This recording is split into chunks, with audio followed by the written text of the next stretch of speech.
میں جب بھی پریشان ہوتا ہوں اپنی ماں اور اپنے والد کی قبر پہ جاتا ہوں، اور میں جب بھی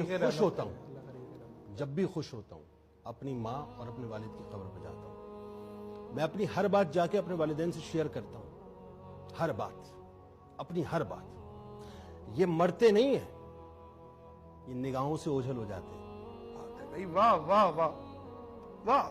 یہ قبر میں نہیں اترتے، یہ سمجھ لیجئے کہ ایک پہلو تبدیل کر لیتے ہیں بس، لیکن ان کی نگاہیں آپ کے اوپر ہوتی ہیں، وہ آپ کو دیکھ رہے ہوتے ہیں، وہ آپ کی خوشی میں مسکرا رہے ہوتے ہیں، وہ آپ کے غم میں تکلیف محسوس کر رہے ہوتے ہیں، وہ آپ کے ساتھ ہوتے ہیں، سائے کی طرح موجود ہوتے ہیں، ہر وقت آپ کے ساتھ ہوتے ہیں۔ تو ماں اور باپ یہ دونوں رشتے ایسے ہیں کہ جن کو میسر ہیں۔ میں عموماً ایک بات کہتا ہوں کہ ماں باپ ہیں تو جنت ہے، ماں باپ نہیں ہیں تو حسرت ہے۔ ہمارے یہاں نارملی ہوتا پتہ ہے کیا ہے، لوگ ماں کے بارے میں تو بہت کچھ کہتے ہیں، اور ظاہر ہے کہنا بھی چاہیے، کیونکہ اللہ تبارک و تعالیٰ نے ماں کے پیروں تلے جنت رکھ دی ہے۔ لیکن یہ ذہن میں رکھیے گا کہ اس کا ڈور اوپنر باپ ہے، کیا بات ہے بھائی! جنت کا وسطی دروازہ بتلایا ہے۔ اگر یہ ڈور کھلے گا نہیں تو جنت میں داخلہ نہیں ملے گا، اللہ اکبر! داخلہ نہیں ملے گا۔ اس جنت میں داخلہ چاہیے نا تو پہلے باپ کو راضی کرنا پڑے گا۔ اسی لیے کہ باپ جو ہے نا وہ بنیادی طور پر، کبھی سوچئے گا، وہ صاحبان کی طرح ہوتا ہے جو دنیا کی ساری دھوپ کو، تپش کو اپنے اوپر برداشت کرتا ہے، لیکن اپنے سائے کے اندر اپنی اولادوں کو ہمیشہ خوش رکھتا ہے۔ کسی نے کہا تھا نا کہ عزیز تر رکھتا ہے مجھے وہ رگے جاں سے، عزیز تر مجھے رکھتا ہے وہ رگے جاں سے، یہ بات سچ ہے میرا باپ کم نہیں ماں سے۔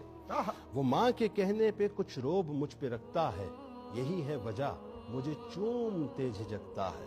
وہ آشنا میرے ہر کرب سے رہے ہر دم، جو کھل کے رو نہیں پاتا مگر سے سکتا ہے۔ جڑی ہے اس کی ہر ایک ہاں فقط میری ہاں سے، یہ بات سچ ہے میرا باپ کم نہیں ماں سے۔ ہر ایک درد وہ چپ چاپ خود پہ سہتا ہے، تمام عمر وہ اپنوں سے کٹ کے رہتا ہے۔ وہ لوٹتا ہے کہیں رات دیر کو دن بھر، وجود اس کا پسینے میں ڈھل کے بہتا ہے۔ گلے ہیں پھر بھی مجھے ایسے چاک داما سے، یہ بات سچ ہے میرا باپ کم نہیں ماں سے۔ پرانا سوٹ پہنتا ہے کم وہ کھاتا ہے، مگر کھلونے میرے سب خرید لاتا ہے۔ وہ مجھ کو سوئے ہوئے دیکھتا ہے جی بھر کے، نہ جانے سوچ کے کیا کیا وہ مسکراتا ہے۔ میرے بغیر ہیں سب خواب اس کے ویراں سے، یہ بات سچ ہے میرا باپ کم نہیں ماں سے۔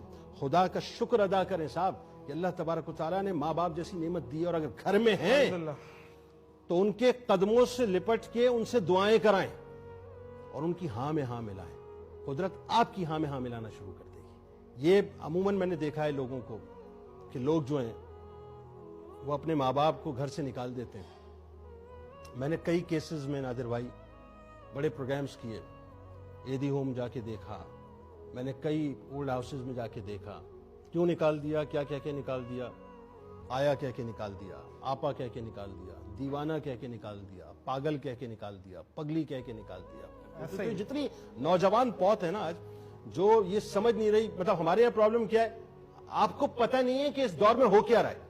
ارے ان کو نہیں پتا، ان کو نہیں پتا، آپ کو پتہ نہیں ہے کہ اس دور میں چلا کیسے جاتا ہے۔ ارے جس نے تمہیں پہلا قدم اپنے قدموں پر رکھ کر چلنا سکھایا، تم اس کو بتلاؤ گے کہ تمہیں کیسے چلنا ہے یا تمہیں کیسے نہیں چلنا، یا تمہیں چلنا نہیں آتا؟ یعنی تمہاری زبان جو کہ 2 گز کی زبان تمہارے دانتوں کے نیچے دبی ہوئی ہے، اس پہ کنٹرول نہیں ہے تمہیں، کہ تم یہ کہتے ہو اپنے ماں باپ سے کہ آپ کو بولنا نہیں آتا، آپ کو بات نہیں کرنا آتی۔ جنہوں نے پہلا لفظ بار بار بار بار تمہاری سماعتوں میں گھول کے تمہیں اللہ بولنا سکھایا، تم ان کو بتلاؤ گے کہ ان کو بولنا نہیں آتا؟ وہ نہ بولیں تو بھی خیر ہے، وہ بولیں تو بھی خیر ہے، وہ ماں باپ ہیں۔ ماں باپ کے سامنے اولاد کا کام صرف یہ ہونا چاہیے کہ اپنے سر کو جھکا کر رکھے، دوسری کوئی بات نہیں ہے۔ میں دعوے سے کہہ رہا ہوں یہ بات، جس نے اپنے ماں باپ کے آگے اپنے سر کو جھکا لیا، دنیا اس کے آگے سر جھکاتی ہے۔